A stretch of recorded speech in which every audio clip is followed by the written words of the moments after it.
Chairman FBR Shabbar Zaidi ने ओहदे से इस्तीफा दे दिया। शब्बर जैदी ने सेहत की खराबी के बायस ओहदा छोड़ा। फैसले से आला हुकाम को आगाह भी कर दिया। वजीर आजम इमरान खान ने गुज़श्ता रोज ही नया चेयरमैन एफबीआर तैनात करने का ऐलान करते हुए कहा था कि शब्बर जैदी सिर्फ 6 माह के लिए आए थे।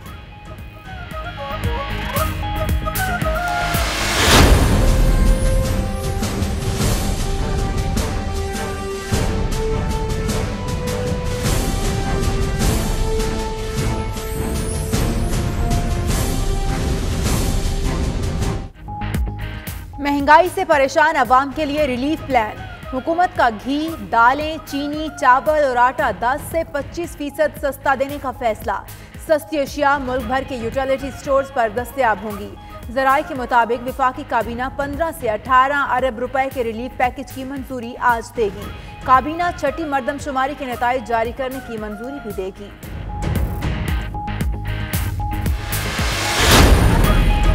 एक तरफ रिलीफ तो दूसरी तरफ झटका देने की तैयारी। बिजली मजीद 98 पैसे फी यूनिट महंगी होने का इम्कान।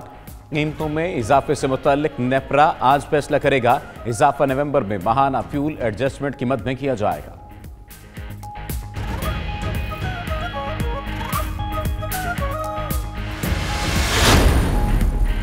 मुस्लिम लीग नून ने हुकूमती सब्सिडी पैकेज को दिन दहाड़े डकैती करार दे दिया। तर्जुमान नून लीग मरियम औरंगजेब कहती हैं 15 से 18 अरब का पैकेज कौम पर जुल्म है। सब्सिडी का ऐलान करके इमरान माफिया ने अपनी चोरी का पोल खोल दिया। महंगाई की असल वजह बिजली, गैस के निर्ख में इजाफा और टैक्सों की भरमार है। हज पॉलिसी 2020 आज काबीना में मंजूरी के लिए पेश की जाएगी। शुमाली रीजन का मुजवजा हज पैकेज 5,50,200 रुपए। जनूबी रीजन के लिए मुजवजा हज पैकेज 5,42,200 रुपए होगा। कुर्बानी के 24,200 रुपए पैकेज के अलावा होंगे। रवा साल पाकिस्तान का हज कोटा 1,79,210 होगा। सरकारी और निजी हज स्कीमों में हज कोटे की शरह 60 और 40% होगी। इस्लामाबाद हाईकोर्ट का बड़ा फैसला। पीएमडीसी को तहलील करने का सदारती ऑर्डिनेंस कल अदम करार। पाकिस्तान मेडिकल कमीशन की तश्कील गैर कानूनी करार देते हुए खत्म करने का हुक्म। अदालत ने पीएमडीसी के मुलाजमीन को बहाल कर दिया। अदालती फैसले पर मुलाजमीन का खुशी का इजहार।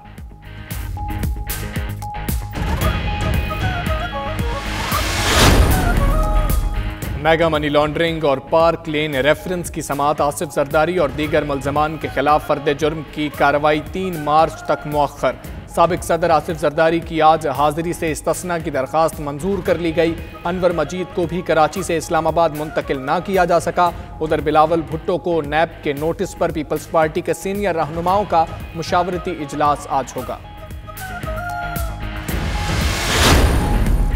आमदन से जायद असासे बनाने का मामला। स्पीकर सिंध असम्बली आगा सिराज दौरानी समेत दीगर मुल्जिम एहतसाब अदालत में पेश। अदालत ने मुल्जिम मोहम्मद शाह को मुकदमे की नकूल फराहम करने का हुक्म दे दिया। समाअत 9 मार्च तक मुलतवी। आइंदा समाअत पर नैब को रेफरेंस की तफसीलात पेश करने का हुक्म। Paragon housing scandal case. Khawaja बरादरान के जुडिशल रिमांड में 24 फरवरी तक तौसी। एहतसाब अदालत ने वादा मुआफ गवाह कैसर अमीन बट के काबिल जमानत वारंट गिरफ्तारी जारी कर दिए। 24 फरवरी को गिरफ्तार करके पेश करने का हुक्म। नए प्रोसिक्यूटर ने मौक़िफ़ अपनाया कि कैसर अमीन बट बीमारी के बायस पेश नहीं हो सकते।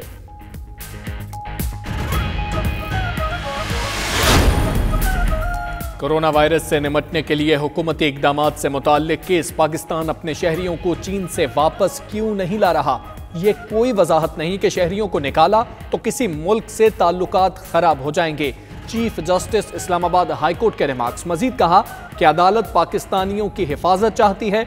हम कोई हुक्मनामा जारी नहीं करेंगे। जो करना है वो वजारत खारिजा को करना है। पाकिस्तान और IMF के दरमियान मिनी बजट लाने पर इत्तफाक न हो सका। बजट खसारे का हदफ 7.5% के अंदर रखने पर मामला तय।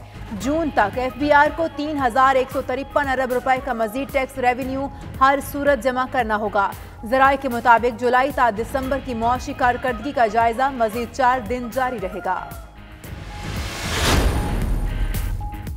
बेनजीर इनकम सपोर्ट प्रोग्राम में फ्रॉड करने वाले अफसरान के गिर्द घेरा मजीद तंग। FIA ने खैबर पख्तूनख्वा से ताल्लुक रखने वाले 34 अफसरान की बेगमात को तलब कर लिया। ग्रेड 17 से 20 के अफसरान की बेगमात को तलब किया गया।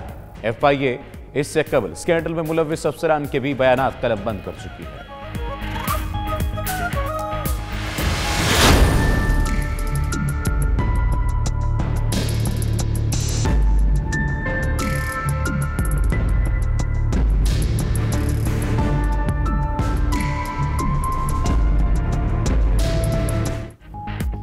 कराची में शहरी को तीसरी शादी करना महंगा पड़ गया।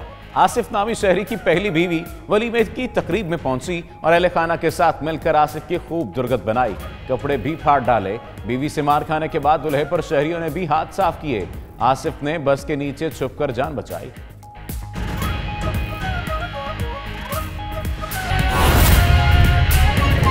स्पेन के शहर बार्सिलोना में रमला रवाल पर यौम यकजहती कश्मीर के हवाले से एक तकरीब मुनाकिद की गई, जिसके मेहमान ख़ुसूसी लॉर्ड नज़ीर अहमद थे। तकरीब में बड़ी तादाद में पाकिस्तानी और कश्मीरी कम्युनिटी शरीक हुई। तफसीलात शाहिद अहमद शाहिद की इस रिपोर्ट में देखिए।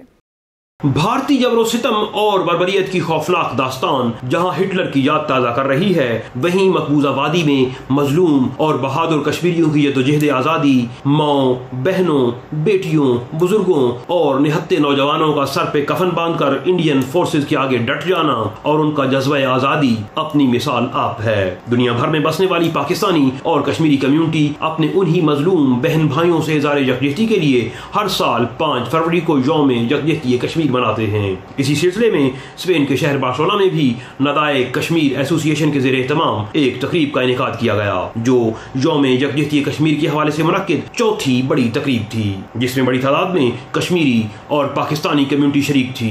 इंग्लैंड से आए हाउस ऑफ लॉर्ड के मेंबर लॉर्ड नजीर अहमद तकरीब के मेहमान खुसूसी थे, जबकि consul general of Pakistan Ali Imran Chaudhry समेत कम्युनिटी की अहम सियासी और समाजी शख्सियात, खवातीन और इंसानी हुकूक के लिए काम करने वाली तंजीमात के नुमाइंदे भी तकरीब में शरीक थे। लॉर्ड नजीर का कहना था कि 6 माह से जारी लॉकडाउन ने कश्मीरियों की मुश्किलात में इजाफा कर दिया है। 15,000 नौजवान मिसिंग हैं। ऐसे हालात में जरूरी है कि आजाद कश्मीर के हर नौजवान को मिलिट्री ट्रेनिंग दी जाए। कश्मीर, पाकिस्तान और गिलगित बल्तिस्तान की लीडरशिप को बुलाकर और ओवरसीज पाकिस्तानियों के नुमाइंदों को बिठाकर डायलॉग करने चाहिए, ताकि मुस्तकबिल के लिए मनसूबाबंदी की जा सके। आज़ाद कश्मीर के हर एक नौजवान को मिलिट्री ट्रेनिंग मिलनी चाहिए। जिस तरीके से 27 ममालिक के अंदर मिलिट्री ट्रेनिंग और सर्विस, मिलिट्री सर्विस जो है वो हर 16-18 साल के बच्चे को दी जाती है। इसराइल, रशिया, चाइना, बहुत सारे और भी ममालिक हैं। इस तरह आज़ाद कश्मीर के बच्चों को भी इजाज़त होनी चाहिए और कंपल्सरी होनी चाहिए। ऐसे ही मैं समझता हूँ कि कश्मीर की पॉलिसी के ऊपर गवर्नमेंट पाकिस्तान को गिलगित बल्तिस्तान और आज़ाद कश्मीर की लीडरशिप को बुला के एक डायलॉग करना चाहिए, ओवरसीज़ कश्मीरीज़ को भी शामिल करना चाहिए, ताकि जो फ्यूचर स्ट्रेटजी है, आज 6 महीने हो गए हैं वहाँ पे लॉकडाउन है, आज 6 महीने से वहाँ पे लोगों की मुश्किलात में इजाफा हुआ। 15,000 नौजवान जो हैं वो मिसिंग हैं। Consul general of Pakistan Ali Imran Chaudhry का कहना था कि हम पाकिस्तानी और कश्मीरी कम्युनिटी मिलकर कश्मीरियों के लिए लड़ते रहेंगे उस वक्त तक जब तक कश्मीरियों को आज़ादी नहीं मिल जाती।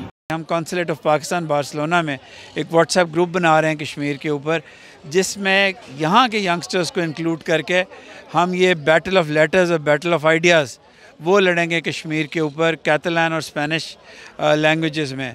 हम ये कंटिन्यू करते रहेंगे। Barcelona as a centre of Europe और the consulate and the community will keep on fighting for Kashmir till Kashmir is liberated. तकरीब से राजा मुख्तार सोनी, मोहम्मद इकबाल चौधरी और मलक शरीफ ने भी खिताब किया। आखिर में कश्मीर की आज़ादी, पाकिस्तान की तरक्की, इस्तेकाम और सरबलंदी के लिए दुआएं की गईं। जुल्म रहे और अमन भी हो, क्या मुमकिन है तुम ही कहो। कैमरा टीम के साथ Shahid Ahmed Shahid, 92 news, Barcelona, Spain. London के नवाही इलाका बाई वैकम में पाकिस्तानी और Kashmiri forum south of England की जानिब से यकजहती कश्मीर कॉन्फ्रेंस का एहतमाम किया गया, जिसके मेहमान ख़ुसूसी लॉर्ड कुर्बान हुसैन थे। तफसीलात गुलाम हुसैन अवान की इस रिपोर्ट में देखिए।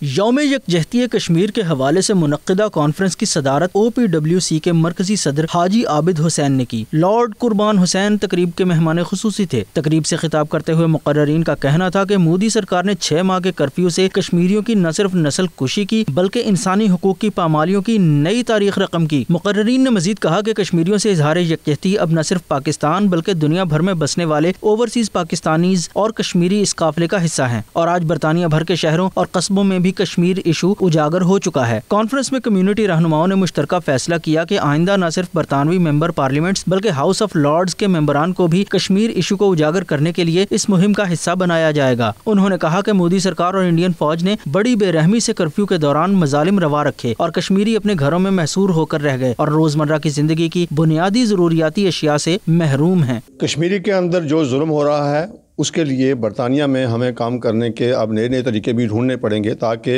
लॉबिंग जो है वो ज़्यादा से ज़्यादा हो सके। इसके लिए मैं चाहूँगा कि यहाँ मेंबरान पार्लियामेंट को लिखने के लिए तो हम बार बार लोगों से कहते हैं, लेकिन उसके साथ साथ जो चीज़ हमें और भी करनी चाहिए, जहाँ 650 मेंबरान पार्लियामेंट हैं हाउस ऑफ कॉमन्स में, वहाँ 800 के करीब हाउस ऑफ लॉर्ड्स के मेंबर भी हैं। हमारी कम्युनिटी को चाहिए कि उन लोगों को भी खतूत लिखें और वहाँ की सिचुएशन जो है वो उनको समझाएं और उनसे कहें कि वो भी हाउस ऑफ लॉर्ड्स के अंदर ऐसी बहस करें जिस तरह के हाउस ऑफ कॉमन्स में होती है।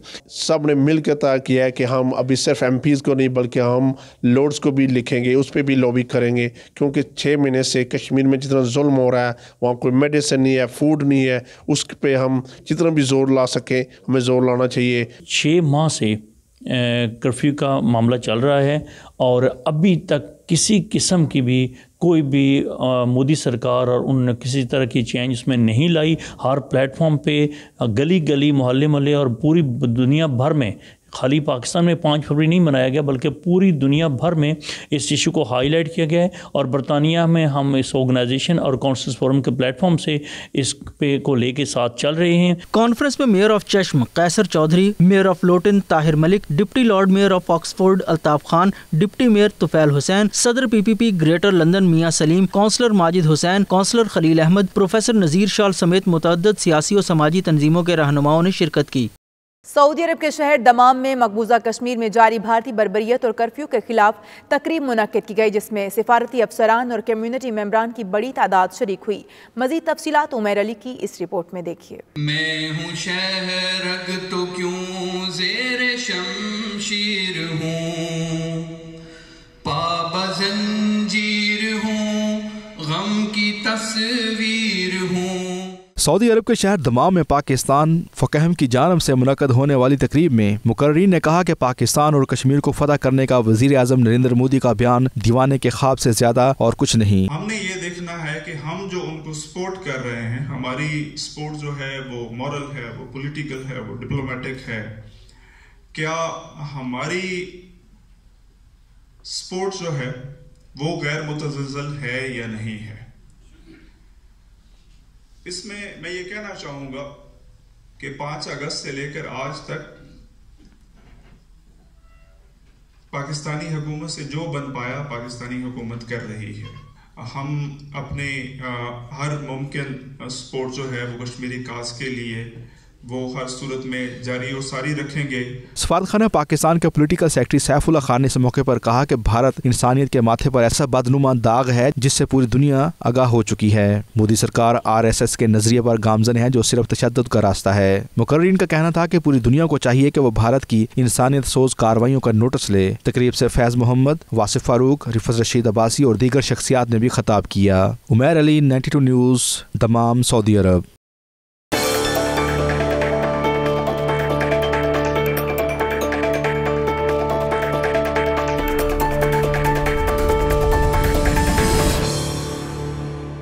रिपब्लिक ऑफ आयरलैंड के 33वें आम इंतखाबात के पहले मरहले के नताइज सामने आ गए। बाएं बाजू की जमात शेन फेन ने बड़ी कामयाबी हासिल करके मुल्क की सियासत का रुख बदल दिया है। मजीद अखबार जानते हैं फैसल मिर्जा की इस रिपोर्ट में। आयरलैंड की अपोजिशन जमात शिन फेन ने अब तक के नताइज के मुताबिक रिकॉर्ड कामयाबी हासिल की है और इसके तकरीबन तमाम उम्मीदवार कामयाब होकर पार्लियामेंट में पहुंच गए हैं, जिससे मुल्क की सियासत में एक हिजान पैदा हो गया है। शिन फेन के हिस्से में मजमूई वोटों के 24.5% वोट आए। अपोजिशन जमात फियाना फॉइल 22.2% वोटों के साथ दूसरे नंबर पर रही, जबकि हुक्मरान जमात फिनी गेल के हिस्से में 20.9% वोट आए हैं। इन इंतखाबात में बाएं बाजू की जमात शिन फेन ने दूसरी बड़ी जमातों की निस्बत कम उम्मीदवार खड़े किए थे, जिसके बायस शिन फेन का पार्लियामेंट में अक्सरियत हासिल करना बहुत मुश्किल है। Really impressive thing is that in Britain about a third of the country elects the government. The 2/3 of people might as well not bother going out. In Ireland, if you vote 80% of the time, your vote will help to elect someone and get somebody over the line. We'll be back tomorrow at 10 o'clock to hopefully for Sinn Féin get the last 82 votes I think, and secure election. Election day is always a day that has an awful lot of emotion in it. It does look like there's pretty significant change of us in Irish politics. Sinn Féin have done very well. My own party, though, has done well in the context of us trying to win our third term in office. So we're around in the early days of all the votes being counted at the moment, and I'd say it'll become clearer tomorrow what the Irish people are voting for. Where we have just elected Eamon Ryan from the Green Party, and then secondly, I think there will be Chris Andrews from Sinn Féin elected. Thirdly will be Owen Murphy from my own party, and fourthly looks to be Jim O'Callaghan from Fianna Fáil. हुकूमती जमात Finney गेल और opposition जमात फियाना foil दोनों अपनी इंतखाबी मुहिम में अपने voter से वादा करके मैदान में उतरे थे कि किसी सूरत शिन फेन के साथ इल्हाक नहीं करेंगे। इसलिए मौजूदा सूरत हाल दिलचस्प हो चुकी है कि किसी जमात के पास हुकूमत बनाने के लिए 80 अरकान नहीं। अगले कुछ दिन आयरिश सियासत के लिए बहुत अहम समझे जा रहे हैं, जिसमें कुछ सरप्राइज होने की उम्मीद की जा रही है। Faisal Mirza, Dublin, Ireland. 2008 से 2018 तक लिया गया 24,000 ट्रिलियन कर्ज मुल्क में महंगाई की वजह बना है। वफाकी वजीर बराए science and technology Fawad Chaudhry की दुबई में 92 न्यूज़ से खुसूसी गुफ्तगू। कहते हैं कर्ज का सिर्फ सूद उतारने के लिए हर साल 2000 अरब रुपए चाहिए हैं। उनका मजीद क्या कहना था, जानते हैं सैयद मुदस्सिर खुशनूद की इस रिपोर्ट में। वफाकी वज़ीर बराए science and technology Fawad Chaudhry इन दिनों UAE के खुसूसी दौरे पर हैं। गुज़श्ता रोज़ दुबई में उन्होंने 92 न्यूज़ से बातचीत करते हुए मुल्की मसाइल पर खुलकर इजहार ख्याल किया। उनका कहना था कि पीपल्स पार्टी और नून लीग की माशी पॉलिसियों के सबब खराब माशी सूरत हाल का सामना है। फवाद चौधरी का मजीद कहना था कि सूरत हाल को ठीक करने में वक्त लगेगा। वज़ीर आज़म इमरान खान इस मामले पर पूरी तवज्जो दे रहे हैं। ये महंगाई इसलिए है कि आपने पूरे पाकिस्तान जब 1947 में आज़ाद हुआ, 1947 से लेके 2008 तक आपने टोटल कर्जा 6 ट्रिलियन लिया था। ये 2008 से लेके तो 2018 तक 10 सालों में ये कर्जा बढ़ के जो है ये 30 ट्रिलियन के ऊपर हो गया। यानी 10 सालों में आपने 24 ट्रिलियन का कर्जा लिया है। अब उस कर्जे का सूद ही खाली उतारना 2000 अरब रुपया चाहिए आपको हर साल, ये सूद कर्जे का उतारने के लिए। अब ये गवर्नमेंट्स की जो पॉलिसीज़ रही, स्पेशली पीपल्स पार्टी और नून लीग ने जो आखिरी 10 सालों में जो पॉलिसीज़ दी, उसकी वजह से ये महंगाई है, ये जो मुआशी एक टर्मोइल हमें नज़र आ रहा है, ये है। वज़ीर आज़म साहब की तो पूरी तवज्जो है इस मामले में, इसमें सूबों को जो है वो डिलीवर करना पड़ेगा। फवाद चौधरी ने अपनी वजारत के हवाले से बताया कि साइंस एंड टेक्नोलॉजी में पाकिस्तान के उभरते हुए किरदार को शंघाई कॉन्फ्रेंस ने भी तस्लीम किया है। टेक्नोलॉजी सेक्टर में 30 अरब डॉलर की एक्सपोर्ट ला रहे हैं। साइंस एंड टेक्नोलॉजी में पाकिस्तान का जो उभरता हुआ किरदार है उसको भी जो शंघाई कॉन्फ्रेंस है उसने भी तस्लीम किया है, और हम अगला जो हमारा इस वक्त इंशाल्लाह हम ला रहे हैं 30 अरब डॉलर की जो एक्सपोर्ट है वो हम टेक्नोलॉजी बिजनेस में ला रहे हैं। साबिक वज़ीर ख़जाना इसहाक डार के हवाले से एक सवाल पर उनका कहना था कि इसहाक डार के घर को पनाहगाह में तब्दील करने पर उन्हें खुश होना चाहिए कि उनका घर किसी अच्छे काम के लिए इस्तेमाल हो रहा है। इस पर तो उन्हें खुश होना चाहिए कि उनका घर जो है वो एक अच्छे काम के लिए इस्तेमाल हो रहा है। तो फ़िलहाल तो वो गवर्नमेंट के पास है, कस्टडी में है, तो गवर्नमेंट जिस तरह चाहे उसको इस्तेमाल कर। बच्चों के साथ ज्यादती करने वालों को सरेआम फांसी देने के कानून पर अपनी जाती राय देते हुए फवाद चौधरी ने कहा कि बच्चों के साथ ज्यादती करने वालों से सब नफरत करते हैं, लेकिन रियासत हजूम की तरह रद्द-ए-अमल नहीं दे सकती। बच्चों के साथ ज्यादती में जो लोग मुलव्वस हैं, हर शख्स को उनसे नफरत ही होगी, और लोगों के जो जज्बात हैं वो बिल्कुल जायज़ जज्बात हैं। लेकिन उसके लिए ये कहना कि हमें रियासत को भी उनके साथ वैसे डील करना चाहिए कि जितने बारबेरियनिज़म से या जितने बेरहमाना तरीके के वो हैं, रियासत को भी एक हजूम की तरह एक्ट करना चाहिए। रियासतें ऐसे एक्ट नहीं करती हैं। नवाज शरीफ और मरियम के मामले पर उनका कहना था कि नवाज शरीफ मरियम नवाज को पाकिस्तान से निकालना चाहते हैं। मरियम और शहबाज शरीफ के बाहर जाने पर कोई एतराज नहीं, लेकिन वो प्ली बार्गेन करके जाएं। जिस तरीके से जा रहे हैं वो यही चाहते हैं कि मरियम नवाज को पाकिस्तान से हम निकाल लें। हमें मरियम नवाज या नवाज शरीफ की जाने में कोई इतराज़ नहीं है, सिर्फ ये है कि अगर वो जाना चाहते हैं तो वो कानूनी तरीका अख्तियार करें, प्ली बार्गेन करें। वज़ीर आला पंजाब के हवाले से चलने वाली खबरों पर रद्द अमल देते हुए उनका कहना था कि मेरे वज़ीर आला पंजाब बनने के लिए कोई बात नहीं चल रही। उनका मजीद कहना था कि इमरान खान ने कश्मीरियों के लिए जिस तरह आवाज़ उठाई है इसकी मिसाल नहीं मिलती। मोदी की पॉलिसियों को हिंदुस्तान में और बैनुल अक़वामी सतह पर शिकस्त का सामना है। सैयद मुदस्सर खुशनूद, 92 न्यूज़, दुबई, मुत्तहदा अरब अमारात। जद्दा में पाकिस्तान के कौंसल जनरल खालिद मजीद ने पाकिस्तानी सामान के दरामद कुनंदगान से मुलाकात की, जिसका मकसद सऊदी मईशत में पाकिस्तान के लिए मौक़े बढ़ाने पर गौर करना था। मज़ीद तफसीलात आदिल रियाज खोकर की इस रिपोर्ट में देखिए। पाकिस्तान के कौंसल जनरल खालिद मजीद ने जद्दा में पाकिस्तानी सामान के दरामद करंदगान से अहम मुलाकात की। इस मौके पर उनका कहना था कि पाकिस्तान को सऊदी मईशत में अपना हिस्सा बढ़ाने की जरूरत है, क्योंकि खुर्दनी अशिया में बहुत ज्यादा कारोबार की गुंजाइश मौजूद है। पाकिस्तानी कौंसल जनरल का मजीद कहना था कि इस मुलाकात का मकसद सऊदी अरब में पाकिस्तान की बरामदात बढ़ाने के लिए ताजरों के ख्यालात के बारे में जानकारी हासिल करना था। इजलास में सऊदी दरामद करंदगान समेत पाकिस्तानी नुमाइंदों ने भी बड़ी तादाद में शिरकत की। इस मौके पर शुरा का कहना था कि पाकिस्तान से दरामदी अशिया में भी तनू लाने की जरूरत है, क्योंकि खुर्दोनोश के अलावा टेक्सटाइल मसनूआत के लिए भी सऊदी अरब मुसाबकती मंडी है। कौंसल जनरल का मजीद कहना था कि वो यहाँ सऊदी दरामद करंदगान को एतमाद फराहम करने आए हैं, और इस सिलसिले में अगर उनको कोई रुकावटें दरपेश हैं तो पाकिस्तान कौंसलेट उनकी भरपूर मदद के लिए दस्तयाब है। खालिद मजीद ने इंडस्ट्रियल एरिया के कुछ गोदामों का भी दौरा किया, जहाँ पाकिस्तानी दरामदी सामान सऊदी मार्केट के लिए स्टोर किया जाता है। कौंसल जनरल के हमरा DG हज और कमर्शियल काउंसिल भी मौजूद थे। आदिल रियाज खोखर, 92 न्यूज़, जद्दा। तुर्की के शहर इस्तांबुल में south Asia strategic research centre की जानिब से कॉन्फ्रेंस का एहतमाम किया गया, जिसमें भारत के मुतनाज़ शहरियत कवानीन और मुसलमानों के खिलाफ इम्तियाजी सलूक की शदीद अल्फाज में मजम्मत की गई। तफसीलात के लिए देखते हैं आतिफ भट्ट की ये रिपोर्ट।